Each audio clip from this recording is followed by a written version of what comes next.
नमस्कार मित्रों। आज का टॉपिक है नशे की तरफ बच्चे क्यों जा रहे हैं, नौजवान क्यों जा रहे हैं और ये नशा कितना हमारे समाज के लिए घातक होता जा रहा है। अक्सर आजकल के बच्चों में हम देखते हैं कि वो एक टीन एज में ही, अर्थात जब उनका करियर का समय होता है उसी समय से वो नशा का सेवन करना शुरू कर देते हैं। अर्थात 9th क्लास से लेकर के 12th का क्लास के बीच में ही कभी न कभी किसी न किसी तरीके से, चाहे वो किसी गलत संगति में, चाहे घरेलू माहौल ठीक नहीं होने के कारण बाहर किसी बच्चों के प्रभाव में आ जाते हैं, गलत बच्चों के प्रभाव में आ जाते हैं और नशा लेने लगते हैं। मस्ती में, शौक़ में, या कोई ऐसा पारिवारिक वातावरण है जिसमें कि उनके परिवार के लोग भी नशा करते हैं, जिसको देखकर वो नशा करना शुरू कर देते हैं। अब नशा क्यों कर रहे हैं, इसके पीछे एक मुख्य कारण है कि आज के बच्चों में एक मोबाइल की लत है। दूसरा, जो कुछ भी जानना है वो गूगल पे मिलता है। तो गूगल गुरु का जो एक आदत सी बन गई है लोगों के बीच में, वो अपने मतलब के अनुसार चीज़ों को ढूंढते हैं। कोई भी पहले क्यूरियस होता था बच्चा, जो टीनेजर्स होते थे, जो इस उम्र में होते थे, तो पहले क्यूरियस होते थे, तो वो अपने मम्मी पापा से उस सवाल का जवाब ढूंढते थे, पूछते थे, जानकारी लेते थे। तो उसमें होता क्या था कि माँ बाप उसको बड़ी ही सरलता और बड़े ही एक अच्छे तरीके से, एक पॉजिटिव वे में उसका आंसर देते थे। लेकिन आज के माहौल में वो सवाल, क्योंकि माँ बाप के भी पास टाइम नहीं है, तो और माँ बाप भी अपने बच्चों से बात करते नहीं हैं, उनकी भावनाओं को समझते नहीं हैं, उनकी बातों को शेयर करते नहीं। अगर कुछ पूछ रहे हैं तो हमारे पास टाइम नहीं होता है, हम बात भी नहीं करना चाहते हैं, हम भी मोबाइल में व्यस्त रहते हैं। तो उसमें होता क्या है कि वो जाकर के अपने गूगल पे सर्च करते हैं और उसमें उनको जो वहाँ से ज्ञान प्राप्त होता है वो उनके लिए बड़ा महत्वपूर्ण होता है। और इससे क्या होता है कि किताब का जो ज्ञान है या किताबी जो पहले पढ़ने की जो आदत थी, वो सब खत्म होते जा रहा है। फिर धीरे धीरे क्या हो रहा है कि जो हमारे वैल्यू हैं, हमारी जो मॉरलिटी वाली बातें हैं, हमारी जो रूल रेगुलेशंस हैं, हमारी जो फैमिली की रिस्पॉन्सिबिलिटी होती थी। मुझे ध्यान है कि जब मैं पढ़ने जाता था ट्यूशन, तो जब पढ़ने के लिए लौटना होता था तो उसके लिए हमें कुछ काम बता दिया जाता था कि उधर से आते हुए कुछ सब्जी लेते आओगे या कुछ और सामान लेकर के आओगे। लेकिन आजकल के बच्चों के पास पढ़ने के बाद, स्कूल के बाद मोबाइल और टीवी के अलावा कोई भी इंटरटेनमेंट की व्यवस्था नहीं है। अर्थात कि हम वैल्यू की बात नहीं कर पाते उनके सामने। हम कोई ऐसी कहानी, रामायण, गीता, कुरान, इस तरह की बातों को हम नहीं कर पाते, या हम मॉरलिटी वाली जो सोशल मॉरलिटी, वैल्यूज सिस्टम जो हमारी होती थी, फैमिली की जो अपनी एक कुछ परंपराएं होती थी, उसके बारे में हमारे पास टाइम नहीं होता और हम लोग बातचीत नहीं कर पाते। ना ही हमारा व्यवहार इस तरह का होता है। केवल हमारा फोकस होता है कि वो पढ़ाई करें। इसके अलावा जो सामाजिक कार्य है, जो सांस्कृतिक कार्य है, बच्चे मोबाइल चलाना पसंद करते हैं लेकिन वो कहीं भी जाना पसंद नहीं करते। यहाँ तक कि पारिवारिक कार्यक्रम में कई बार तो मैंने ये देखा है कि कुछ बच्चे तो घर में रहना पसंद करेंगे लेकिन घर के भाई बहन की ही शादी में जाना पसंद नहीं करते, क्योंकि उन्हें एकांत चाहिए, मोबाइल चाहिए, और इससे अपने पेरेंट्स से वो दूर होते जाते हैं। और धीरे धीरे एक ग्रुप जो है, जो एक गलत नशेबाजियों का ग्रुप होता है, जो नशा करते हैं, उनके साथ उनका तालमेल बढ़ता जाता है। इसके अलावा उनको शॉर्टकट अपने जीवन में आगे बढ़ना होता है। उनका मन है, उनके अंदर आज के जनरेशन में एक स्वतंत्र भावना है, स्वतंत्र रहने की भावना है, कुछ अलग करने का है, शॉर्टकट करने का है, कुछ इनिशिएटिव लेने का है। इस तरीके से उनका जो एक टेम्परामेंट होता है, ये भी इसमें एक कारण बनता है। तो तीसरी बात होती है कि कुछ बच्चे इम्पल्सिव होते हैं। इम्पल्सिव का मतलब कि आवेशी, वो आवेश में कोई कदम उठाते हैं। तो कई बार वो अपने मम्मी पापा से इतने नाराज़ हो जाते हैं या इतने अपोजिट हो जाते हैं जिसके कारण वो काम करने लगते हैं जो कि उनके मम्मी पापा बिल्कुल नहीं चाहते, लेकिन उनके जो बताए हुए जो मानक हैं या उनकी जो बातें हैं उसके जस्ट अपोजिट करने के चक्कर में वो इन सब नशे का सेवन करने लगते हैं। कई बार अपने ड्रग की उपलब्धता इसका मुख्य कारण बनता है, और इसमें टेस्ट करना, मदहोश होना, टेंशन दूर करना, रिलैक्स हो जाते हैं, मस्ती होती है, मज़ा आता है, इस तरह का एक टेम्परामेंट, एक वातावरण बनाया जाता है दोस्तों के बीच में, जिसके कारण ये ड्रग लेना शुरू करते हैं।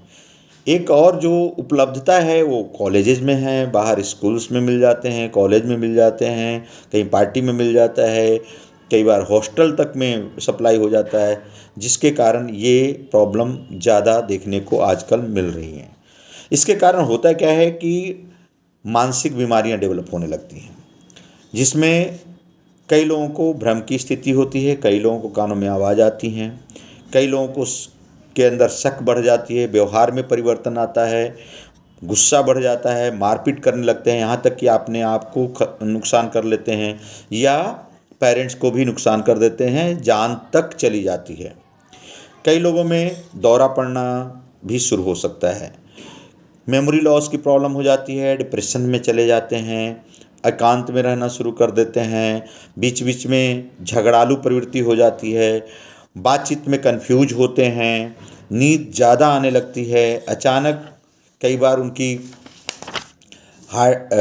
बार उनकी जो हार्ट सिस्टम है जो उसमें प्रॉब्लम आ जाती है, रेस्पिरेटरी सिस्टम में प्रॉब्लम आ जाती है, और कई बार उनकी बहुत ज़्यादा कोई साइड इफ़ेक्ट होने पे उनकी मौत भी हो सकती है। तो इसका प्रभाव बहुत ज़्यादा शारीरिक, मानसिक, सामाजिक और समाज से भी कट जाते हैं, परिवार से भी कट जाते हैं, जिसके कारण उनकी जो प्रॉब्लम है वो इस हद तक बढ़ जाती है कि वो किसी भी लायक अपने जीवन में नहीं रह जाते। बाद में उनको रिहैबिलिटेशन सेंटर और काउंसलिंग और साइकाट्रिस्ट के पास चक्कर लगाने पड़ते हैं। मदहोश होने के चक्कर में जीवन बदहोश हो जाता है। इसमें हमें कुछ पेरेंट्स को बताने की ज़रूरत है, कुछ समझाने की ज़रूरत है, जो मैं आवश्यक समझता हूँ। मेरा ये मानना है कि इसमें सबसे पहले तो मम्मी पापा को जो बच्चे 7वीं 8वीं क्लास में पहुँचते हैं वहाँ तक जो कुछ भी उनको समय देना है वो दें, क्योंकि 9वीं क्लास के बाद एक कंपटीशन की भावना आती है, 10th उनका बोर्ड हो जाता है जिसमें हम समय नहीं दे पाते। तो 8वीं क्लास तक विशेष रूप से हम प्रिवेंटिव वे में हम बच्चों को समझने की कोशिश करें, उनकी मानसिकता को समझने की कोशिश करें, उनके व्यूज़ समझें, वो क्या करना चाहते हैं, कैसे आगे बढ़ना चाहते हैं, और वो जो करना चाहते हैं उसके लिए कौन सा रास्ता वो समझते हैं कि उचित है। तो हमें ये मालूम हो जाएगा कि आगे चल कर के वो क्या करना चाहते हैं और उसके लिए क्या कदम उठाना चाहते हैं। हम दोस्त बने, उनकी गलत धारणाओं को दूर करें, हमेशा मोटिवेट करें। मोटिवेट का मतलब होता है शरीर के लिए चाहे जो भी विटामिन खिलाएं, मन के लिए केवल एक ही विटामिन है, वो है तारीफ़ करना।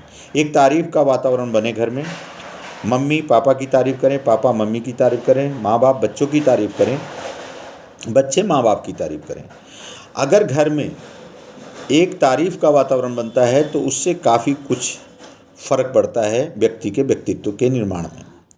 मल्टीटास्किंग एक्टिविटी शुरू करें। फिजिकल एक्टिविटी हो, फिजिकल एक्टिविटी में 2 तरह की चीज़ें कर सकते हैं। एक तो आउटडोर गेम जो कि बिल्कुल ख़त्म होता जा रहा है, और या तो कोई एक्सरसाइज या डांस, इस तरह की कुछ फिजिकल एक्टिविटी शुरू कर सकते हैं। दूसरा मेंटल एक्टिविटी, हम लोग कई बार पहले अंताक्षरी खेलते थे, क्वेश्चन आंसर करते थे, अल्फ़ाबेट क्वेश्चन आंसर करते थे, कई बार हम लोग गाना गाते थे, स्टोरी सुनाते थे, चुटकुले सुनाते थे। तो इस तरह का कुछ एक वातावरण घर में बनना चाहिए, जिससे कि उनकी मन पर जो दिन भर का थकान होता है, बोझ होता है, तनाव होता है, वो कम हो सकता है। म्यूजिक बहुत बढ़िया रास्ता हो सकता है, बजाना गाना। हर बच्चों में कुछ ना कुछ टैलेंट होता है, एथलेटिक्स होते हैं, तो जो जिसका अपना स्पोर्टी होते हैं, तो जो बच्चे जैसा जिनका अपना एक मिजाज है उसके अकॉर्डिंग उनको वो काम करवाना चाहिए। सोशली कनेक्ट करना चाहिए, पार्टी में जाना ज़रूरी है, बर्थडे पार्टी में भी जाना है, सोशलाइज होना ज़रूरी है, रिलेटिव्स के यहाँ जाना ज़रूरी है, अपने यहाँ बुलाना ज़रूरी है, उनके फ्रेंड्स को बुलाना ज़रूरी है। जानकारी रखना है कि उनके फ्रेंड्स कौन कौन से हैं और किस तरह के परिवार से हैं और उनकी क्या बैकग्राउंड है और किस तरह की उनकी आदतें हैं। कैरियर से रिलेटेड हमें बात करनी चाहिए, पढ़ाई कितनी हो रही है उसकी मॉनिटरिंग करनी चाहिए। हमारे बच्चे की जैसी बुद्धि है उसको स्वीकार करना चाहिए, बुद्धि के अनुरूप ही उसको पढ़ने के लिए कहना चाहिए। ज़बरदस्ती दबाव या तनाव नहीं देना चाहिए। ये समझना चाहिए कि बच्चा हमारा परेशान है, अगर वो कोई परेशानी में है तो परेशान है। जैसे बच्चे को बुखार है तो आपके थर्मामीटर में आता है, वैसे ही जब आपके बच्चे को कोई मानसिक बीमारी होती है तो आपको नहीं पता चलता, आपको लगता है कि जानबूझ के कर रहे हैं, जबकि वो ऐसा नहीं होता है। मानसिक बीमारी में विशेष रूप से उनको सिंपैथी देने की ज़रूरत होती है, तो उनके साथ सिंपैथेटिकली बिहेव करें, बातचीत जारी रखें।